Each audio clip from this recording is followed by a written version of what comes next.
The National Desk, America's News Now.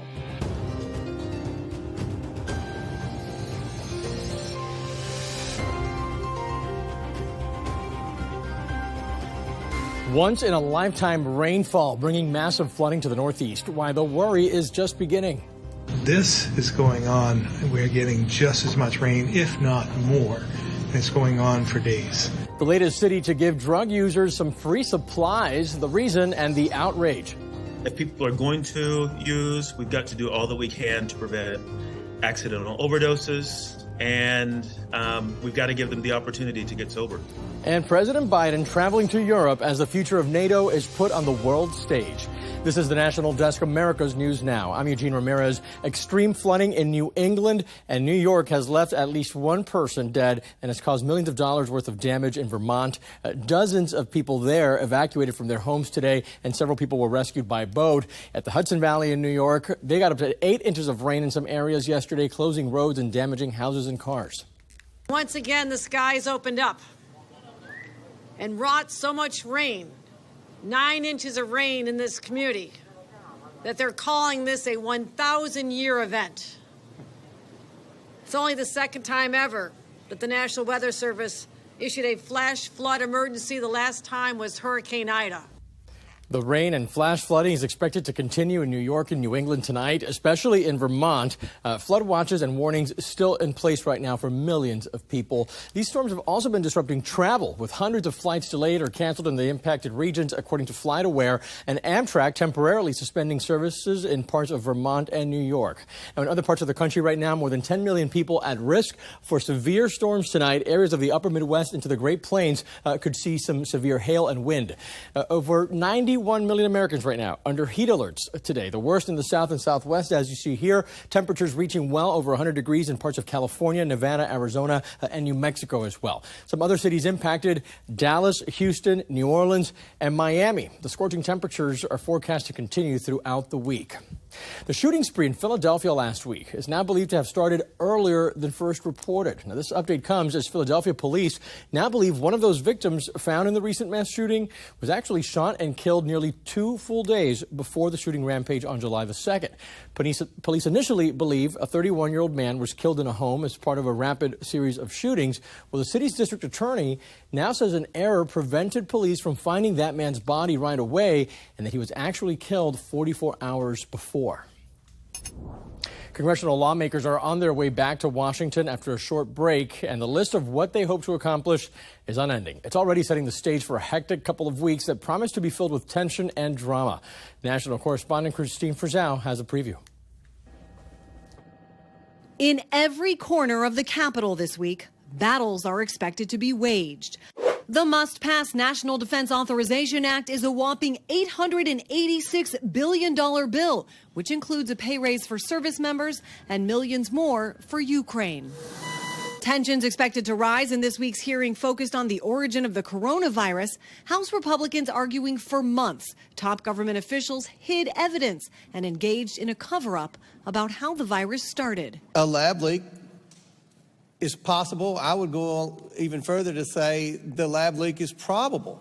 Another top priority for GOP lawmakers, focusing on what some argue is the weaponization of the federal government. I have been to all 56 of our field offices twice. FBI Director Chris Wray set to testify and be grilled about accusations his agency has mishandled investigations, including into the president's son, Hunter, following testimony from whistleblowers. The FBI suspended my security clearance, accusing me of actually being disloyal. As Democrats blame Republicans for following orders they say were handed down by former President Donald Trump. We all know that when Trump says jump, the Republicans in the House say how high. My colleagues on the far right are on a mission to attack, discredit, and ultimately dismantle the FBI. As that fight carries on, other Republicans planning to target the salaries of Biden administration officials, even in some cases threatening impeachment, like with Attorney General Merrick Garland, Homeland Security Secretary Alejandro Mayorkas, and even President Joe Biden himself. They're saying that's what we promised to do, and that's what we're holding up our end of the bargain for our voters, and their base loves it. So believe it or not, there are just 12 working days before lawmakers head back home for the August recess. So you can expect the chaos here on Capitol Hill to be amplified by that ticking clock. The deadlines, debate, and drama expected to dominate. Eugene? Yeah, sure. Much of that in the Republican-led House, Christine, but what do we expect to see in the Democrat-controlled Senate? Yeah, you know, we're already hearing a little bit about what they plan to do. They expect to have a debate about and put forth legislation about lowering the cost of prescription drugs and insulin, about fentanyl, and to weigh in on a bipartisan deal to increase rail safety. So a very different agenda. All right, Christine Frizzell, our nation's capital, thank you. Lawmakers asking the FDA to investigate a popular energy drink they say is being advertised to children. The energy drink Prime packs a punch with the caffeine equivalent of 6 cans of Coke. Well, the company says there's a warning label saying it's not recommended for children under the age of 18 and that they offer a separate sports drink with no caffeine. Senate Majority Leader Chuck Schumer, though, says the difference isn't very clear. Prime is engaged in a vast advertising campaign aimed at kids, even though kids aren't supposed to drink a drink with this much caffeine. Prime is backed by YouTuber Logan Paul, who has millions of viewers. The brand launched last year and has gone viral. A Prime spokesperson says the company welcomes discussions with the FDA when it comes to protecting consumers and notes the energy drink has comparable levels to competitors. A Kansas state judge ordered Kansas officials must immediately stop changing how people's sex is listed on their driver's licenses for the next 2 weeks, pending a court hearing. On Friday, State Attorney General Chris Kobach sued 2 officials in Democratic Governor Laura Kelly's administration for not following a newly enacted state law ending that practice on July 1st. Governor Kelly told her administration they did not have to comply with the law. In Tennessee, a new law banning gender-affirming care for minors will now go into effect immediately. This comes after a federal appeals court issued a stay on a lower court injunction that had been blocking the law passed in March from being enacted. This is a preliminary ruling, and the federal court plans to have a final order no later than September 30th. President Biden is in Lithuania for the NATO summit starting tomorrow. Member nations will discuss support for Ukraine while debating if the war-torn country can join the alliance. The president says Ukraine may not join until the war with Russia is over. Sweden's bid to join NATO will also be a focal point. The summit runs through Wednesday. Earlier today, Biden president met with King Charles III and Prime Minister Rishi Sunak with the goal of strengthening the, quote, special relationship between our two countries. It was the president's first time meeting King Charles since the coronation, which he did not attend, and his second trip to Windsor Castle since taking office. They discussed a range of global issues and attended a climate event with Charles and Special Envoy for Climate, John Kerry. Democratic Senator Chris Murphy voiced his concern over the U.S. sending cluster bombs to Ukraine in a series of tweets today. He agrees that Ukraine needs ammunition, but he also said the future of war is scary and the U.S. needs to take the lead in new weapons technology. Murphy says we need to be playing the long game, and the U.S. Messing up on ethical lines makes it difficult to rally the world against Russia. Over 100 countries signed an international treaty banning the use of cluster munitions. The U.S., Ukraine, and Russia have not. The cost of first-class stamps going up again, this time for the second time this year. The National Desk's Lee Stoll takes a look at the growing cost of sending mail. You've heard of inflation. How about stampflation? I mean, fuel costs increasing, labor costs increasing, everything's going up. And now that includes stamps. The Postal Service just raised the cost of first-class mail stamps 3 cents from 63 to 66 cents. That may not sound like much, but it adds up to a 32% increase in just 4 years. Domestic postcards are up from 48 to 51 cents. International postcards jump from $1.45 to $1.50. Forever stamps can still be used, no matter the price, when you bought them. The Postal Service says first-class mail volumes are dropping because of online commerce. People are sending 50% fewer letters than they did about 10 years ago. USPS says the price hike is necessary to offset rising operating costs. TikTok is now banned on the campus of Clemson University. Administrators there sending word to schools, faculty, staff, and students that as of today, the social media app is no longer accessible through any campus networks, whether through a wired connection or on Wi-Fi. Clemson now joining other South Carolina schools, including Coastal Carolina University and Horry Georgetown Technical College, also banning TikTok. Coming up here on the National Desk, the temporary hold limiting the Biden administration's communications with social media companies going before the court again. Did the judge have a change of tune? Then popular weight loss and diabetes drugs being investigated for a possible link to a scary side effect. And later, the Motor City, once a laughingstock among American cities, looking to be a standard bearer for economic revival. How did they do it? We're back in 90 seconds.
The Delaware U.S. attorney who has been heading the investigation into Hunter Biden's plea agreement has denied the claim that he asked for special counsel authority. U.S. Attorney David Weiss sent a letter today to the Senate Judiciary Committee ranking member Lindsey Graham to clarify his position. This backs up Attorney General Merrick Garland's claim of no Department of Justice interference. Weiss says he was assured he had authority to file charges outside his own district if necessary. Republicans, of course, have accused the Justice Department of meddling in the probe. Louisiana District Judge Terry Doherty will not put a temporary hold on that decision to limit the Biden administration's contact with social media companies. Government lawyers claim the order could cause grave harm by preventing the government from engaging in a vast range of lawful and responsible conduct. The ruling has been appealed to the Fifth Circuit in New Orleans. Former U.S. gymnastics sports doctor Larry Nassar is in stable condition after being stabbed multiple times in prison in the back and chest during an argument with another prisoner yesterday. Nassar was sentenced to decades in prison for sexually assaulting multiple U.S. women's gymnastics team members. The suspect in the 1982 Tylenol murders has died. Police said officials found James Lewis, 76 years old, unresponsive in his Massachusetts home yesterday. They determined that his death was not suspicious. No one was charged in the deaths of 7 people in the Chicago area who took Tylenol laced with cyanide, but Lewis spent over 12 years in prison for sending an extortion note related to that case. President Putin of Russia had a long meeting with Wagner leader Prigozhin a few days after the group's rebellion, according to a Kremlin spokesperson, the first known contact since the mutiny. It's not clear exactly what came out of that meeting, and Russia's top military commander was seen today for the first time since the rebellion. Chief of the General Staff, Valery Gerasimov, was shown on Russian state television. Sweden getting closer now to joining NATO. Turkey just agreed to remove one of the last big roadblocks to its membership in return for helping with Turkey's chances of joining the European Union. A European agency investigating obesity and diabetes drugs containing semaglutide or liraglutide like Ozempic and Wegovy because of reports of suicidal thoughts and self-harm. Ozempic drug maker Novo Nordisk says studies do not show a causative link.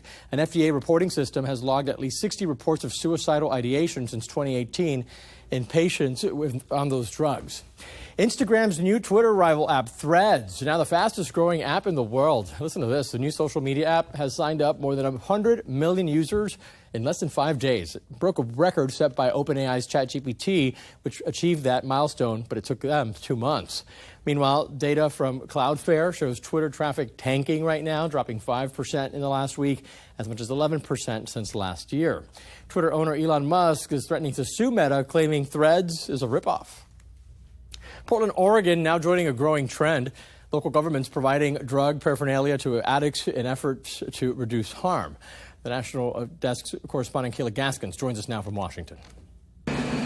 Glass pipes and snorting kits for drug users will soon be given out for free, courtesy of Oregon's Multnomah County Health Department. I'm just personally really enthused that the county is adding to the services it provides. Advocates say it makes using drugs like crack cocaine and fentanyl safer. A lot of viruses and diseases get passed through drug use, like hepatitis C, HIV, and they come from the equipment. The controversial plan has plenty of critics. Portland is in Multnomah County. The city's Democratic mayor, Ted Wheeler, adamantly opposes the measure, saying it encourages drug use. Regardless, this tactic to fighting the drug epidemic is a growing trend.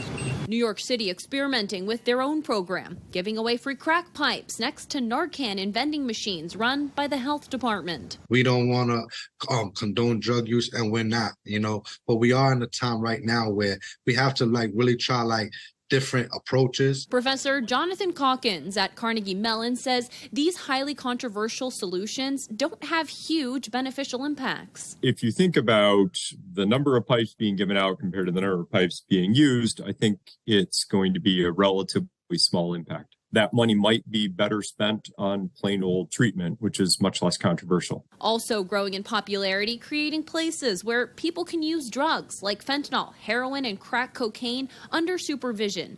The city of Somerville, a Boston suburb, approving funding to set up the region's first safe consumption site. States like Oregon and Minnesota decriminalizing or legalizing drug paraphernalia, paving the legal pathway for increased harm reduction programs. In Washington, I'm Kayla Gaskins for the National Desk, America's News Now. A morning fire severely damaging part of the historic Broad Street Market in Harrisburg, Pennsylvania. Take a look at this. One building there in that market completely destroyed. The other half was able to be saved by firefighters, though. It is unknown how this fire started. No injuries have been reported at this time either. The building dates back to 1860 and was the oldest continuously operated market in the U.S. It houses nearly 40 vendors. In Kent, Washington, a local space summit goes beyond what area companies do for space exploration, highlighting what they do for the country as a whole. We're taking the pulse of America.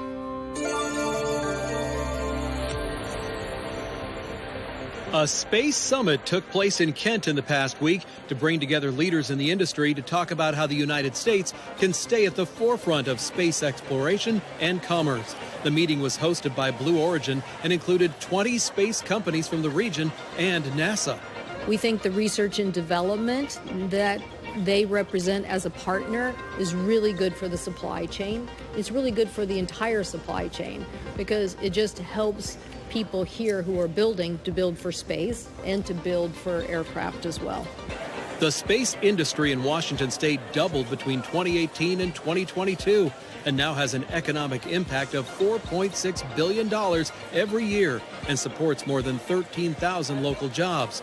NASA says it's relying on some of those local companies to meet its mission goals. Everything from the James Webb Space Telescope with the rover on Mars, with the helicopter on Mars, with hitting an asteroid bullseye, to the human space program in low Earth orbit and going out into the heavens.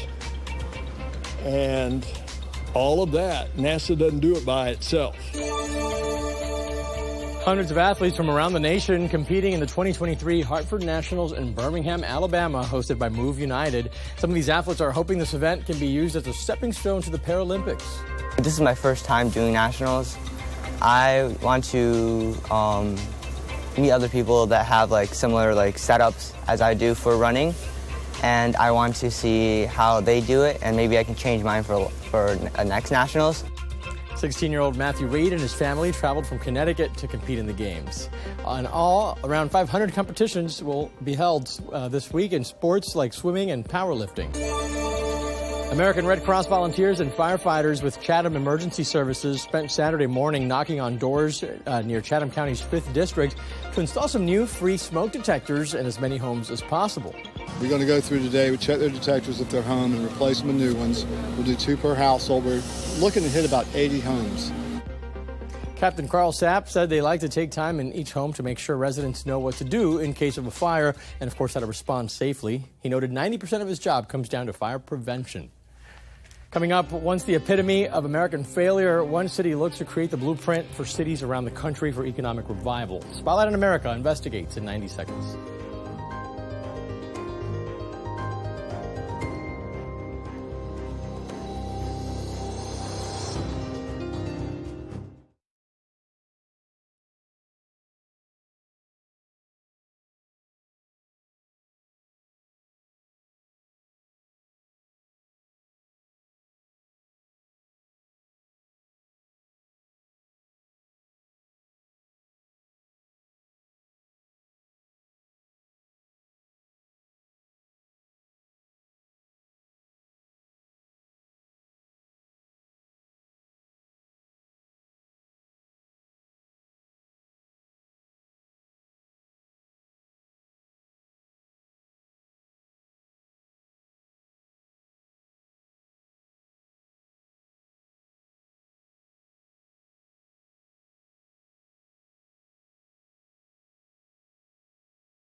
Nearly a decade after filing for bankruptcy, the city of Detroit is trending upwards. Spotlight on America correspondent Mackenzie Frost explores what's working for the Motor City and how other cities might do the same.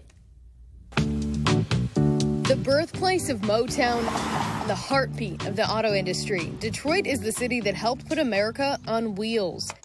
As cars were coming off the assembly line, the population peaking in the 1950s. The 60s brought racial tensions. Crime surged in the 80s and 90s. Population decline continued into the 2000s. People were leaving here at the rate of 1,000 a month. But the city was on the brink of collapse. July 2013, Detroit filing for bankruptcy with some $18 billion in debt. The path forward paved in partnership. It's known as the Grand Bargain, with private, nonprofit, and public leaders coming together. The bargain brought donations from companies and philanthropic groups and pledges from unions to accept reduced benefits.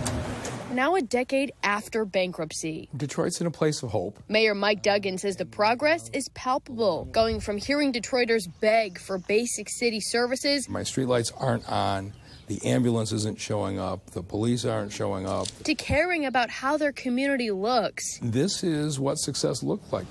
The downtown corridor is vibrant, getting closer to their goals as the city moves closer to the destination it once was. And that means you need to have the tech jobs, the jobs of the future also here. The city working with Ford to turn the old, dilapidated train station into a mobility hub. Let's make Detroit the Midwest startup city where venture capital is available and young people go.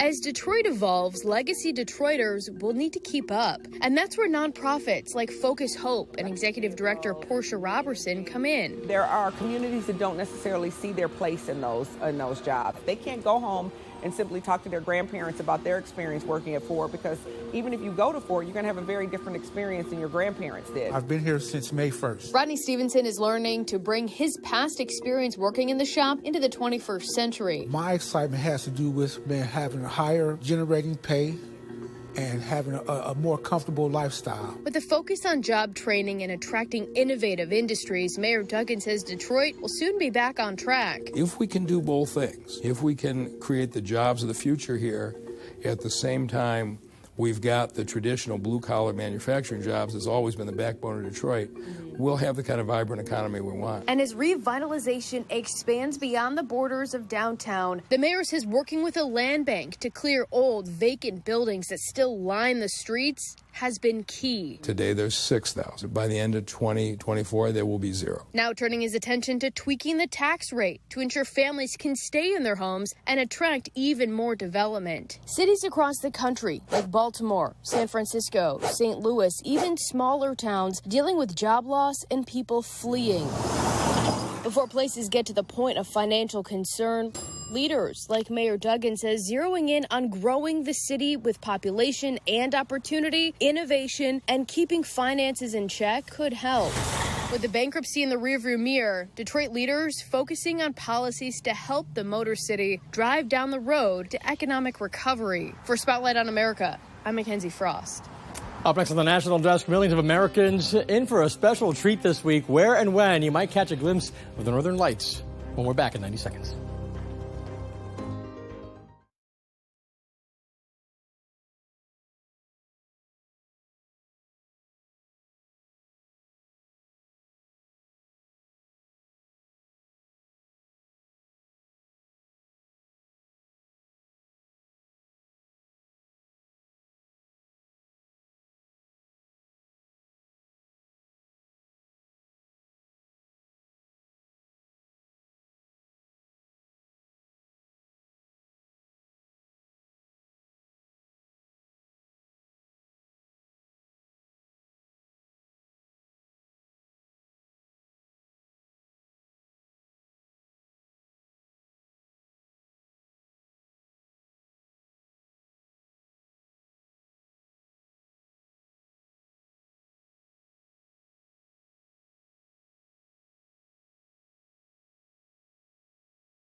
Millions of Americans will be able to see the Northern Lights this week as a solar storm will bring the light show much further south than usual. It's pretty cool. I've seen it. 17 states, including Alaska, Oregon, Washington, Idaho, Montana, Wyoming, North Dakota, South Dakota, Minnesota, Wisconsin, Michigan, New York, New Hampshire, Vermont, Indiana, Maine, and Maryland. If you're in those states, you're in for a treat. You could get a glimpse there of the Aurora Borealis this Thursday. The best viewing times will be between 10 p.m. and 2 a.m. local time. It's really cool. You don't want to miss it. If you're lucky, over the next 2 days, you could see more than $500 million of cash in your pocket, too. I don't know what's better, the Northern Lights or the cash. Tonight's Powerball jackpot estimated to be roughly $650 million with a cash option of $328 million, while tomorrow night's drawing of Mega Millions is about $480 million with a cash option of $240 million. It's a good week, so it sounds. That's all for now. Join me tonight for the evening edition of the National Desk. You want to check your local listings. I'm Eugene Ramirez. Catch you soon.